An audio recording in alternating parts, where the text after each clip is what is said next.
Day 56. So, are you guys confused whether a company can appoint an alternate director in place of independent director?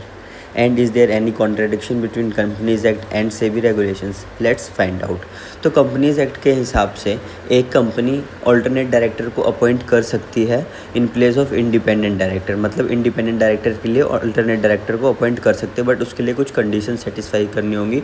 पहला कि जो independent director है वो more than 3 months के लिए out of India होना चाहिए। सेकंड, जो ऑल्टरनेट डायरेक्टर अपॉइंट हो रहा है in place of independent director, उसको सेक्शन 149 सबसेक्शन 6 की कंडीशन सेटिस्फाई करनी होंगी, दैट ही is qualified to become an independent director, तो ही वो as a alternate director appoint हो सकता है in place of independent director, मतलब इंडिपेंडेंट डायरेक्टर के लिए ऑल्टरनेट डायरेक्टर वो अपॉइंट हो सकता है। तो यस, कंपनीज एक्ट के हिसाब से ऑल्टरनेट डायरेक्टर अपॉइंट हो सकता है after satisfying conditions as mentioned above.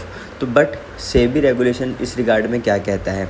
SEBI regulation के हिसाब से अल्टरनेट डायरेक्टर इंडिपेंडेंट डायरेक्टर के लिए अपॉइंट नहीं हो सकता।